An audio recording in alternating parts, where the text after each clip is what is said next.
Whoa, welcome back, one and all. We're going to jump right in here because we had a good question by one of our followers, In Arrow. In Arrow asked about remembering characters and about writing them in order, or out of order, remembering them out of order. In Arrow asked, I feel like I have to go first through pretty much na, ni, nu in my head before it clicks what nu is, for example. Sometimes they even go further back if they're similar to others. Is this normal for where we are? Well, I've already answered In Arrow over on, I think it was the YouTube comments, but for the rest of you, class, this is a good question, and that's why we're jumping right into random review. You ready for this? We gotta get some jumpin' tunes here to start the day off. I'm gonna write a bunch of characters and I'm not gonna tell you what they are. I want you to follow along, write them in your notebook, and as you're writing them, try to say them. All right, what's this?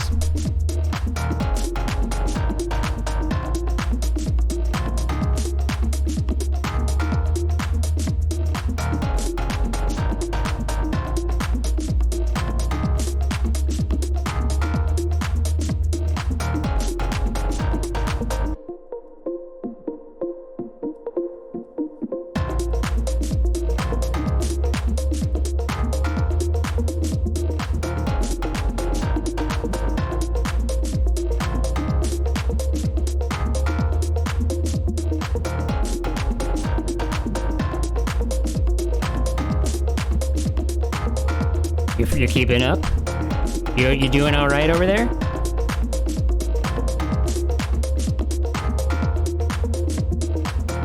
There's just so many to choose from.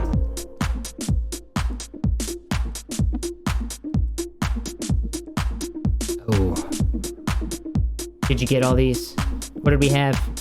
I'll tell you. Ha, a, watashi, no, o, ma, zu, to, ni, ko, go, a, so, ku, ke, tsu, mi, hi, pi, o, ka, ga. Look at that. We just did them in a whole bunch of random order. I just pulled them out. What if I threw this one in there? What's that? What about that one? Write them in your notebook. I tell you what, I'm gonna throw another one at you right now. Oops. What's that? Two-parter. How about that one? Easy peasy. You know what I'm saying? Here's another one for you.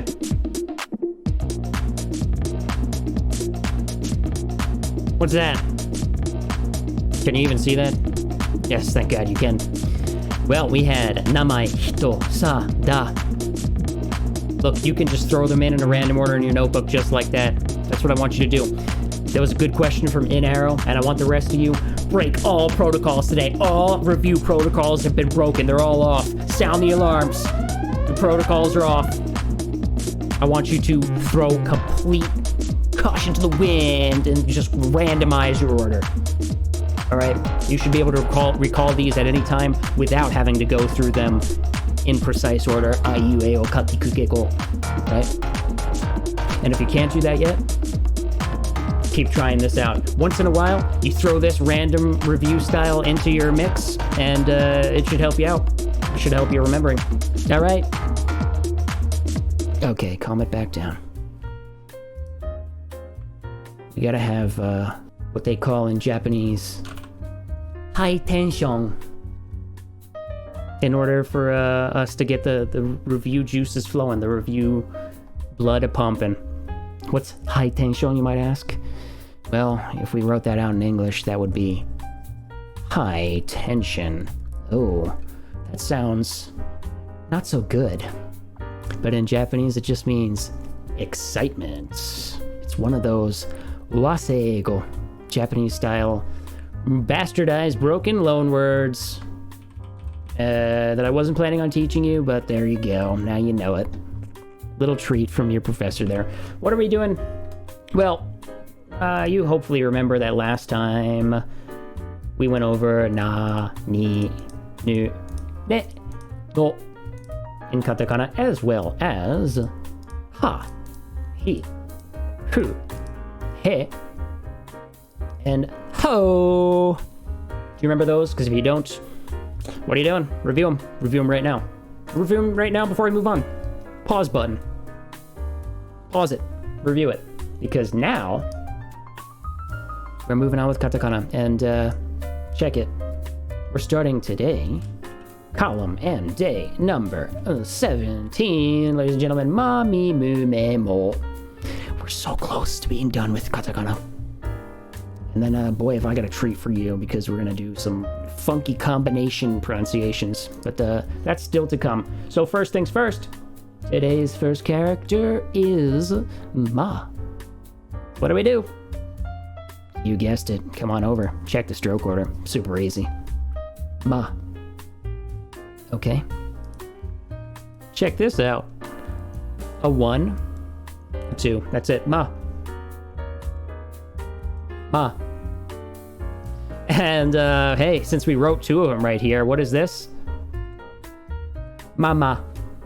Okay, that is how you say, mommy in Japanese. Okay? I mean, it is in English too, depending on your dialect. But, hey, there you go. Ma. That was ma. Very easy, right? Me. Okay. I mean, it's just 3 lines, but you should know that this is very deceiving, because you look at these 3 lines, you're like, well, it's just 3 lines. I mean, this is probably the easiest one there is. It is pretty easy, yeah, I'll give you that, but check this out. This one is slightly longer than this one, and this third stroke is longer than them both. And they're all at this slight angle here with a little bit of a curve. So if you want to be a super try-hard, you would do something like that, and then that, and then that, right? And it's still not going to come out perfect. You see the difference here? But, hey, when you're just writing quick and sloppy like you usually do, it's just 1, 2, 3.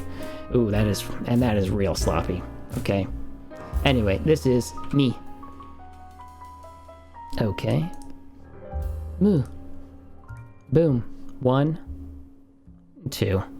And this is like like a kind of upside down mirrored version of ma.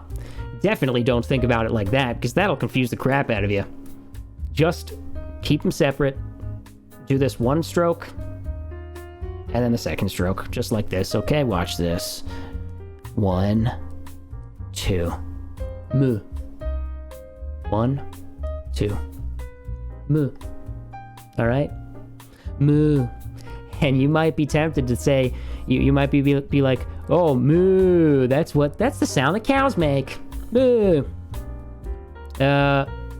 Well, in Japanese, it's actually mo. All right? So don't you dare use moo for that, because that's not going to work in Japanese. So that was moo. All right? Good. Let's go for that. Next up, we've got me. 1, 2. Okay, 1, 2. Me. 1, 2. Guys, come on. Isn't this easy? 1, 2. Me. Done it. Pow. Boom. Pow. Knocking them out left and right today, because katakana is just kind of objectively easier than hiragana, to be honest. What do we got next? Mo. There it is. There's the 1. 1, 2, 3. Hardest stroke today. Well, I guess me is comparative, but check it out. 1, 2, 3. Mo. That's it. 1, 2, 3. Mo. Check it out. This one is a little bit shorter than this one, okay? It's the old 1-2 punch as usual. We got the short one, we got the long one. That's how it always goes, right? This is mo. All right. Just like that. 1, 2, 3, 4, 5. Done. Mami mume mo. And hey, today's that easy day. Remember those 2 easy days we had back in hiragana where we only had 3 characters because, well, that's ya, you, and yo, and then the leftover column? Well, today we've got ya, you, yo in katakana. So, shall we? Yeah. You might already know how to do this. I mean, you have a 50-50 chance of being correct in the stroke order. Here you go. 1, 2. That's it. Did you get it? Were you able to guess accurately at the stroke order for this one based on all the strokes we've done so far? I hope so. 1, 2. Yeah. 1, 2. Oh, Valen, don't you... Keep it sharp, okay? Sharpness, sharpness, sharpness. That is, yeah, okay? This is the most bladed-looking character there is in both scripts. I'm gonna go ahead and say that officially. Yeah. All right. Very good, very good. What do we got next? You. 1 and 2. Check that out, okay? 1, 2. You. 1, 2. You. Notice, hey, this is the shorty, this is the longie, okay? You.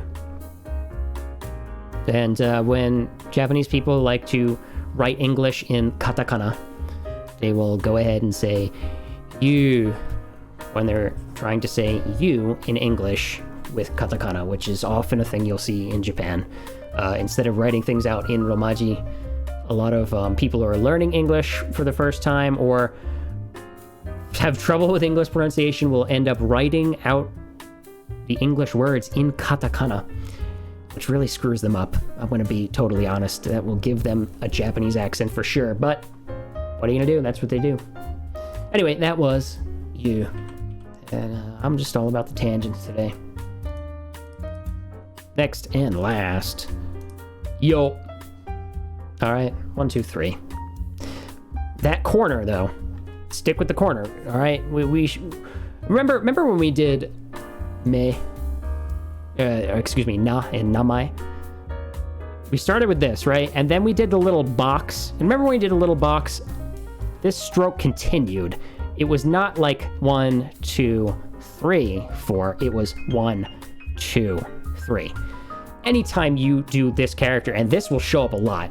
This radical is what they're called. They're like individual pieces of kanji characters that are used throughout tons of different kanji and can be used by themselves. Anytime you write that box, it's almost always going to be 1, 2, 3. Okay? And why am I telling you this here? Because yo follows the same stroke. A lot of the time, I would dare to say anytime you see a corner shape like this, it's going to be one stroke. I can't think off the top of my head of a case that it's not, but I'm sure they exist. But anyway, 1, 2, 3. I mean, who's counting the length here, right? 1, 2, 3. There you go. That's much better. Yo. So we did Mami Yo, Ya You Yo. And by the way, that was column number 18, day number 18, right? So that means next time we are going to be continuing on with Ra Ri Ru Re Ro and Wa O. And just, I'm going to tell you again then, but O in katakana is never, I'm going to say never used.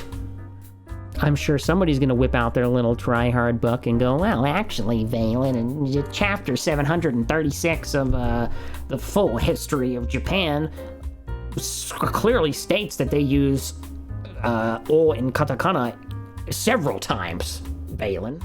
So you're wrong. In everyday life, you're never going to see that, all right? I'm just going to tell you right now. We're still going to learn it, though. We're going to learn it, and I'm going to tell you that again tomorrow. Not tomorrow, but, well, tomorrow for you if you're watching this on YouTube, all in a row. But, anyway, let's get on with it, man. That marks the end of today's katakana, but remember, we've been going over kanji as well. And what have we done so far? Watashi, hito, namai, anata, which is not kanji. Why do I keep calling it? Why do I put that in the kanji list? I should take it out. We should just call this the vocabulary list, not the kanji list. All right? Kata, Minna, Chan, Kun, Jin, which is another way to pronounce the same kanji for hito. Right? We went over that last time. And we also went over sensei, which means teacher. But remember, do not refer to yourself as sensei if you're a teacher. You refer to yourself as kyoushi, which we're actually going to go over today, but it's kind of a bonus character because you don't really need to know it right now. But anyway, the first thing we're going to go over for today is gakusei. Hey, this is a nice and fun one to write. And if you go ahead and look back at sensei,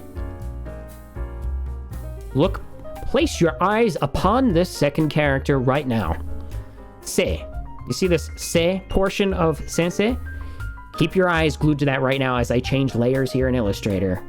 And behold, it's the same for gakusei. Oh boy. So that means technically you're not even really having to learn this character today because you should already remember it and know it and have it in your rotation from sensei. Today you're going to learn as a brand new character, in this case pronounced gak. And this is a good time for me to mention that almost any kanji will have multiple ways to pronounce it. So let's real quick pop this in. There we go, gak. And you see here, it says in the pronunciation key for it in hiragana, gak, right? And by itself, it could just mean like learning, scholarship, study, erudition. Let's not use that, please. Knowledge and education, okay? Or if it's attached to something, a noun, like attached as a suffix, it could be the study of something, right? And we'll go over that later. You don't need to know this right now, but I do want to tell you that they have different pronunciations. So you can even see over here where it says kun and on. These are the names of two different sets of pronunciations. And there's a kind of a whole history lesson behind that. One set is more closely related to how they were pronounced in the original Chinese when they were taken from Chinese, and one is more related to like Japanese history. Anyway, you see that it also says here mana bu, right? Because this could also be, if we added bu to it, mana bu, you'll see that it's not pronounced gakubu, it's pronounced manabu, but it's using the same character. And in this case, this is the verb to study. And kind of nuance is like in depth, study something in depth, to learn and take lessons in.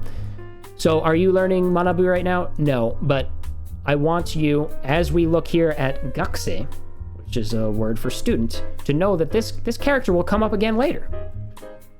And so will this one. I mean, these are used all the time in different words. Depending on the word, it just might have, a different pronunciation. So in this case, we have gakusei. But for example, the verb to learn or to study, it's manabu, right? So you don't have to know this right now, but just keep that in mind, okay? Very good, very good. And what do we do when we want to learn a new kanji? Well, you best be following the stroke order. Oh, we're already there. Click that. Remember this? So let's break it down. We got these three little dashes on top, right? 1, 2, and then you come in from the other direction for the third, right? You see that? It's coming from left to right, and then right to left, right? And they're all going from top to bottom. And then you're going to start this little bracket container looking top hat thing, whatever you want to call it. This is very common in kanji. All sorts of kanji use this set of strokes here. This 1, 2, okay? And then you're going to start the last piece of this. 1, 2, 3, okay?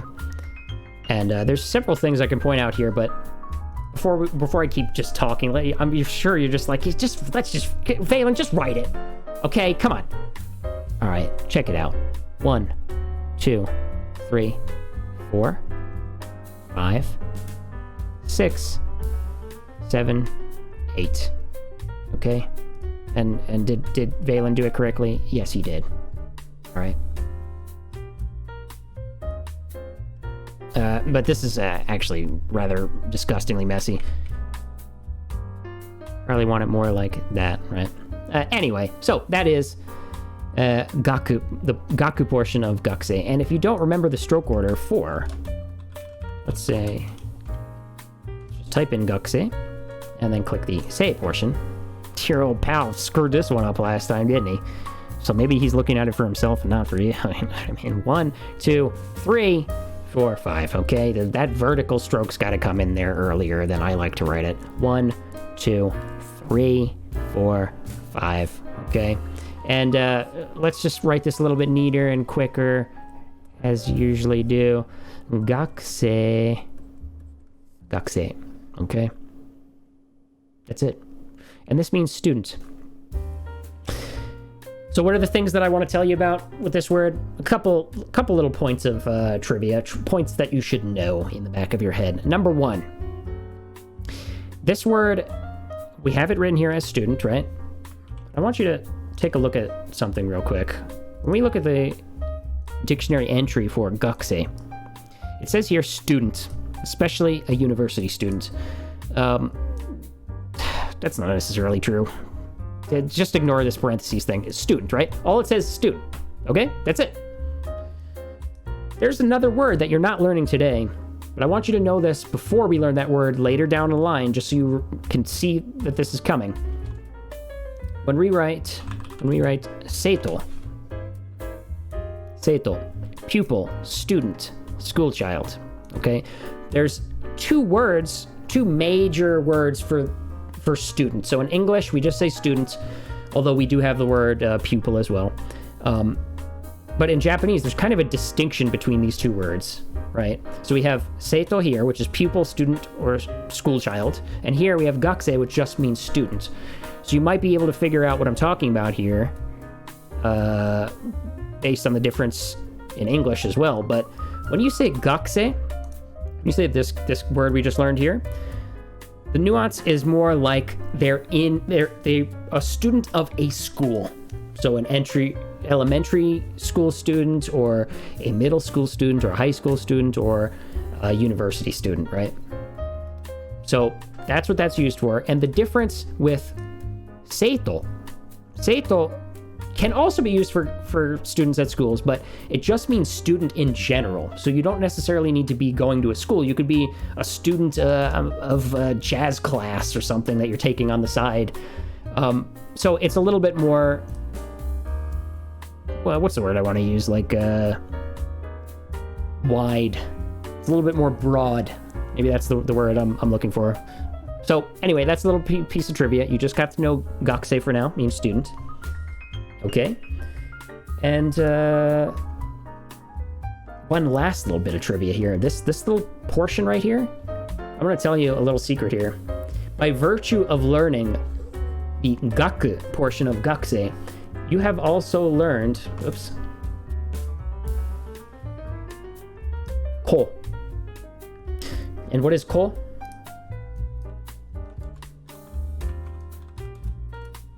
You see it pops up right away when you switch it to kanji.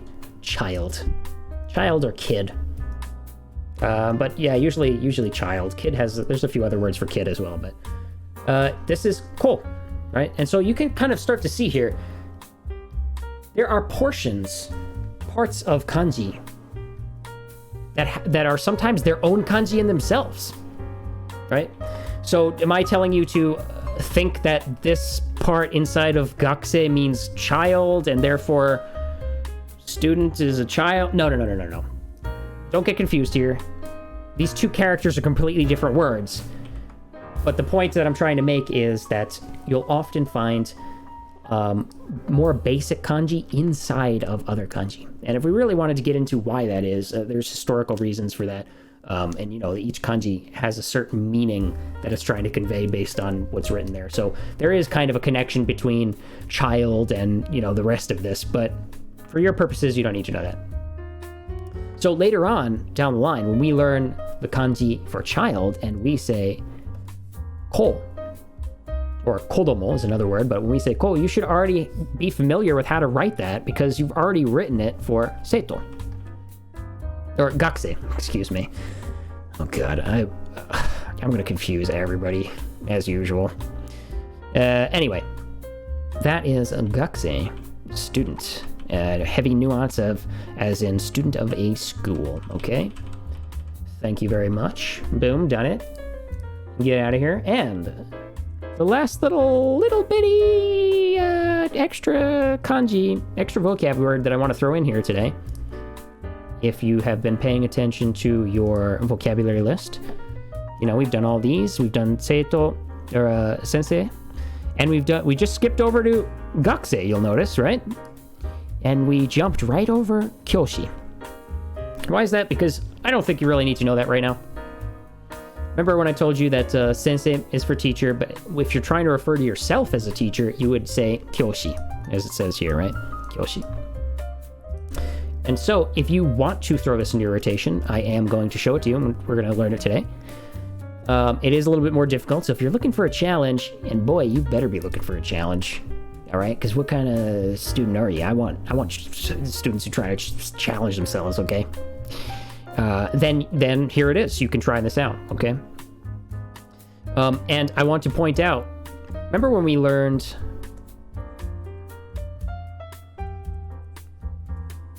chan?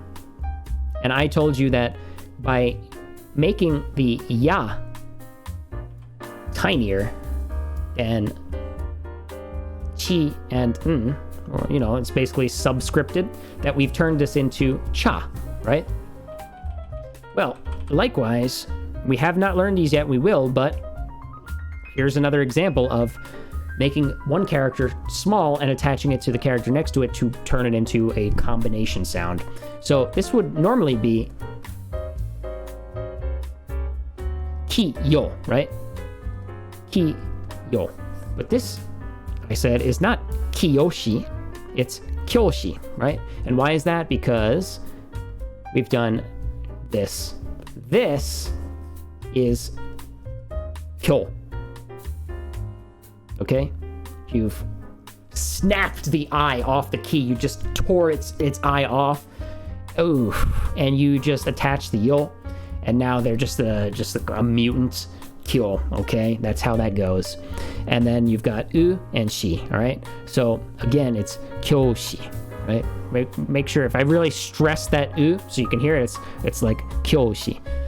Right. Kyoushi. Okay. Anyway, let's just start jumping into this.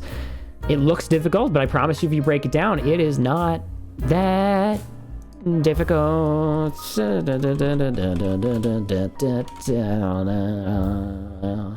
Teacher of a classroom, right? Okay, click it. Check it out. It's got a lot of strokes, but it's not that difficult. It's just a bunch of lines, guys. Don't worry about it. It's hard. No, it's a bunch of lines. It's not hard. All right, check this out. 1, 2, 3. And you're going to see this show up in a lot of kanji too. So learning it right now is helping you in the future. Then you do the little dash thing there. And remember this one? Didn't we just learn that in gakusei? And also I told you it's ko. So hey, that part's easy too. Then you've got this dash, this, and this. All right. I mean, yes, Valen, you saying this, and this is helping everybody learn it. You should be looking at that when you write it as well, all right? Because you should be doing it slowly so that you can get the strokes. But here, I'm going to show you right now. There we go. 1, 2, 3, 4, 5, 6, 7, 8, 9, 10. Okay? And, oh. Well, okay. This is important.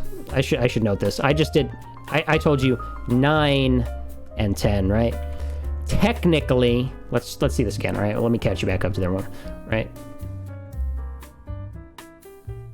Technically, this is 1 stroke, 2 strokes, 3 strokes, 4 strokes, right?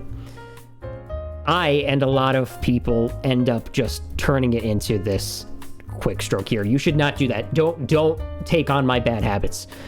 I will try to instill in you the failures of my life. Or actually, wait a minute, no. Instill in you the correct knowledge to avoid the failures that I have instilled in myself.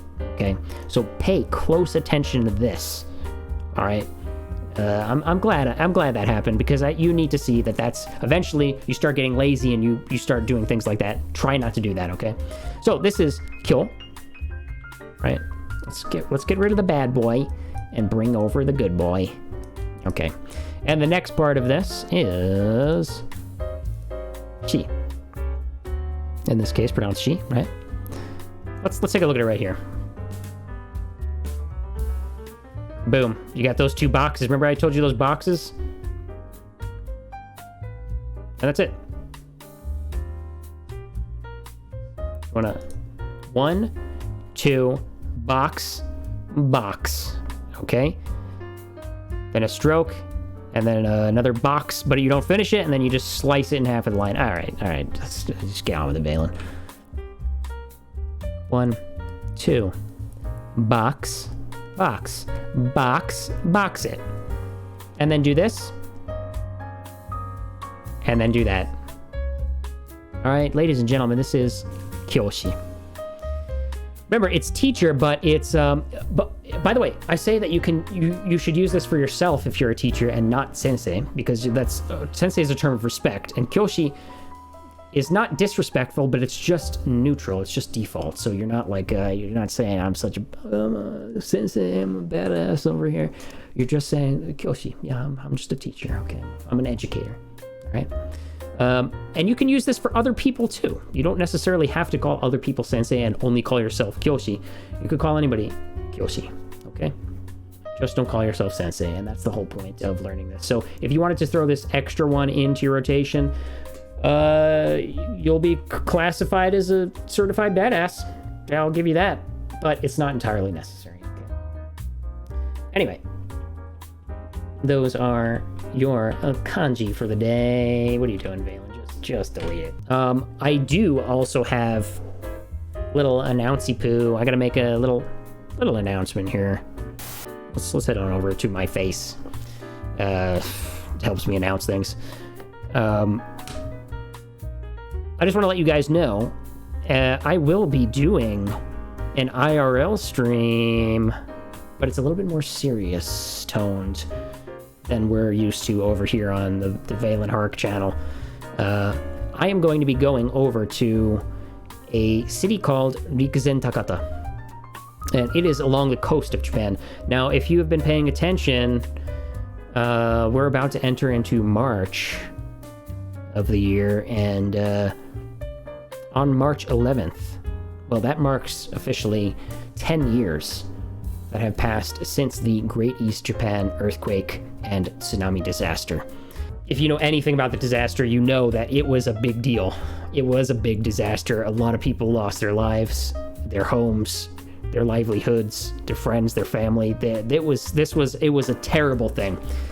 But I want to bring the good vibes. I want to bring you over to Rikuzentakata City over on the coast, and I'm going to do an all-day live stream event, or as long as I can get my batteries to last. Let's put it that way. With a good pal of mine, another streamer over on Twitch. His name is Hey Poot, also known as Pat, Patrick. I know a few of you have come over here from his channel as well, because we hung out live on his IRL stream last week, I believe it was. We went out to Rikuzentakata together to do a little research for this live stream event, because Hey Poot, Pat has come up with an excellent idea, and when I heard it, when he asked me to join him, I was very happy to do so, because he suggested that we, while live streaming, set up a charity. Or rather, that we collect money for a charity. We're not going to touch the money. The money's going to go directly to charity. We're going to set a link up through Tiltify, hopefully. That might change, but for now, we're trying to do it through Tiltify so that money can go directly to a charity organization in Rikuzentakata City. And I will, of course, let you know what organization that is a little bit later. We're kind of in the finalizing stages of it. So I don't want to mention their name just yet, but I will let you know later on. So yeah, we'll be doing that. Possibly other streamers and YouTubers will be joining us as well to raise the money. And you know what? Let me show you real quick. quick. So this is, here's the kanji, by the way, for Rikuzentakata shi. Shi means city, by the way. And it is spelled in Romaji like this. It is a mouthful if you're not used to Japanese, I'll give you that. This is one of the coastal cities that was hit very hard by the disaster. Many of them were, but Rikuzentakata is a place that I have been to many times, and I have watched them over the years recover from that disaster in 2011. So I want to go there, and I will, and I'll bring you with me. And if you want to just watch, that's fine. If you want to watch and throw a little money towards a good cause, towards the charity that we're working for, I would much appreciate that. I would love you very much. Let's take a look here. Now you can see a bunch of things pop up. Actually, I want to show you this. So this says before the earthquake disaster. This is what the city looked like. You know, obviously an aerial shot. Look, just take this in here for a second. That's a lot of city, right? And here's the coast. And you can see all of this. After the earthquake disaster, this is what happened. So everything's gone. It just turned into like a field practically. I went there right after the disaster. Well, not right after, but like around a year later, and it was still very much like this. But over the years, they've been slowly working their way back to recovery. It's amazing how much progress they've come from this point in time. And I want you to just imagine, because a lot of people just don't get it. They don't get the power of the tsunami and the waves that hit the coast of Japan in 2011. I want you to imagine that a giant, like a Jack and the Beanstalk style giant, took his arm and he slammed it down on the coast and just shoved everything out into the ocean. Because that's pretty much what happened to the people living on the coast. All right? And this, obviously, I am not joking around about this. That, you need to understand, that's the kind of power that people had to deal with there. They lost their homes. The whole city was just torn from the earth, torn from Japan, and pulled into the ocean. So are you getting that? Because that is crazy. And I know if you watched the news around that time, you probably saw it on the news. If you were here in Japan at that time, you probably know exactly what I'm talking about. But anyway, so this is like the sad talk, but we're going to go over there and we're going to have a good time. We're going to talk about some stories. I went there with a certified guide, a local guy from there, and I walked around with him for the day last week and listened to the things that he told me about, listened to the stories that he told me about, and all the different things about the coast. We stopped by a few different ruined sites and he told me the story about them. And anyway, there's just a lot to know, to see, both about the history of the disaster and about how far they've come now, how much they've recovered. And I want to show you guys that. And again, check out Hey Poot Poot on Twitch. And he is also going to be live streaming on March 10th as well. The date that we're going to go out is March 10th. The actual date of the disaster was March 11th, and we're going to go the day before. So hopefully we can see it from not as crowded of a standpoint, because there's going to be a lot of people there on the 11th coming for, the 10-year look back of and how far they've come to recovery. So that is what we're going to do next month. Please stay tuned for that. I believe we're going to do it on March 10th in Japan, probably like 10:45, 11ish in the morning.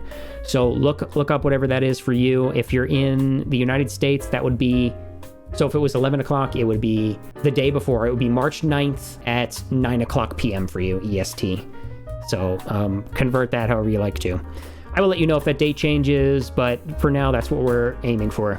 And we got a lot to show, so I hope to see you guys there. There's a lot of cool places that we can take a look at too. We'll stop for lunch. We'll show you some of the food they got over there. Like, yeah, if you just search for photos of this place, here's a good one. We're gonna come here to this place too. This is the Ippon Matsu, the lone pine, also known as the miracle pine. And there's a really cool story behind this tree. because around this tree there used to be a whole forest, and somehow this tree survived the tsunami. You can see in the background the tsunami completely wrecked this building. We'll talk about that building when we go there too. We'll take a look at it. But there's a lot of cool things to look at. This tree has become kind of like a symbol of recovery over there. It's called the Miracle Pine, and it's got its own like monument now as well. So there's lots of cool stuff we'll check out. If you want to look at the city before we even go and kind of learn up about it, I would just type it in Rikuzentakata. You can type it in Romaji like I showed you before, which would be like this, or you can type it in Japanese, which would look like this. Okay. So, anyway, thank you guys. Thank you so much. I want to thank a bunch of people here. We've got Tan Ding Xiang in the chat here. It says, "Hey Valen, ta da I ma tadaima." Oh, it's all in Iwate. Yes, it is. Well, the city that we're going to go to is in Iwate. The coast of Japan along that side was hit pretty hard. We can't go to all the cities in one day. We're just going to focus as much as we can on Rikuzentakata city. And but other streamers and YouTubers are welcome to go to other places along the coast, or they can just stream from where they are at home and support the cause that way as well. Tadaima, by the way, in Japanese, for those of you who are wondering what Tanding Xiang, am I pronouncing that right? I did study Chinese, by the way, but I don't remember any of it. Tadaima is like, I'm home, right? DX, I believe you are one of the people who came over from Pat's stream. Is that right? I seem to recall your name from over there. But I do want to thank a bunch of people. We got some new followers.